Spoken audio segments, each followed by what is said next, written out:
It has been over 2 years now since the New York Times, the Washington Post, MSNBC, and CNN, among other left-leaning mainstream media news sources, formed an alliance of sorts to bring to the American people the narrative of Russian collusion with the Trump campaign during the 2016 presidential election, in a story one after the other. Yet every bit of it, including the supposed bombshell from the New York Times concerning President Donald Trump's eldest son, Donald Jr., and a meeting held at the Trump Tower.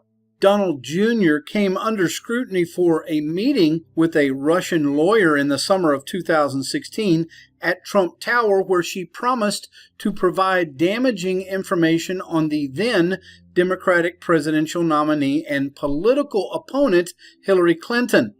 Approximately a year later, President Donald Trump's son chose to publish the email exchanges to the public in an effort to preempt a New York Times story on the meeting and the subsequent attempts to misconstrue it. Donald Trump Jr. states that the meeting was a complete waste of time and saying it was about Russian adoption policies related to American sanctions. Despite the efforts of Special Counsel Robert Mueller and the continued pushing of the narrative of this fictional Russian collusion, they are still no closer to presenting any tangible evidence that anyone within the Trump administration actually colluded with the Russian government. Nor have they been able to prove any actual crimes of any type throughout President Trump's 2016 presidential campaign. This is in spite of recent reports emerging from CNN and the Washington Post. Both media outlets published stories this last weekend reporting of President Trump becoming increasingly anxious about his son, Donald Jr.'s legal fate, stemming from the Trump Tower meeting. President Trump tweeted on this subject yesterday by saying, "Fake news reporting a complete fabrication that I am concerned about the meeting with my wonderful son Donald had in the Trump Tower. This was a meeting to get information on an opponent, totally legal and done all the time in politics, and it went nowhere. I did not know about it." The Washington Post has speculated on President Trump's state of mind amongst his friends and advisors, stating that Trump has confided to friends and advisors that he is worried the Mueller probe could destroy the lives of what he calls innocent and decent people, namely Trump Jr., who is under scrutiny by Mueller for his role promising dirt on Hillary Clinton. As one advisor described the president's thinking, he does not believe his son purposefully broke the law, but is fearful nonetheless that Trump Jr. inadvertently may have wandered into legal jeopardy.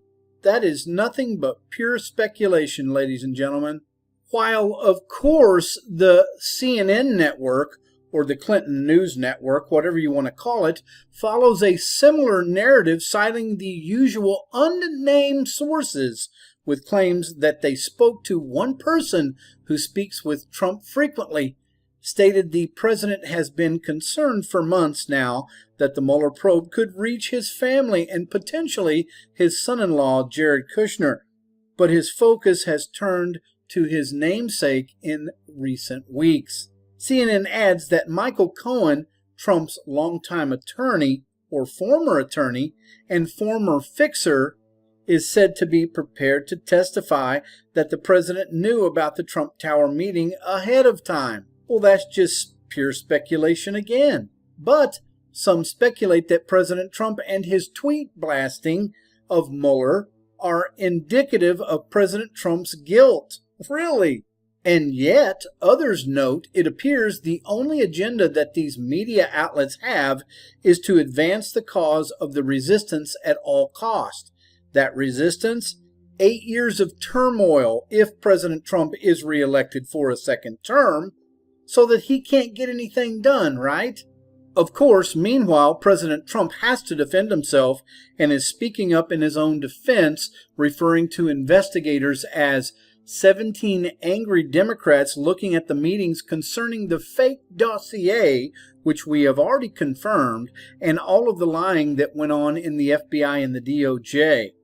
This is the most one-sided witch hunt in the history of our country and politics. Fortunately, that fact has been coming out, and it's coming out fast. Jay Sekulow is a member of President Trump's legal team.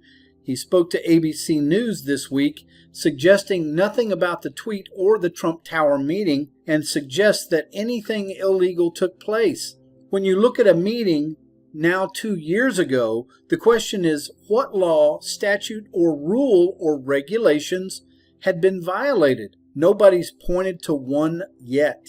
So ABC's host, George Stephanopoulos, asked Sekulow about the possibility of Mueller poring over President Trump's tweets for obstruction of justice.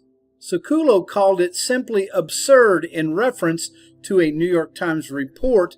The report stated that Mueller is examining Trump's tweets to determine whether the president attempted to obstruct the federal investigation into Russian interference. In particular, the report says Mueller's team is looking through President Trump's tweets, specifically for tweets about Attorney General Jeff Sessions and former FBI Director James Comey. At some point, ladies and gentlemen, the American people, the American citizens of this country, are going to end up storming the gates at the Capitol. At this point, it looks like they think that they can continue this narrative for the next 6+ years, and then when Trump leaves, they can vote somebody into office that they can control again, and everything will go away. I think that's what they're hoping for. They're hoping that we'll forget what we've actually come to find out.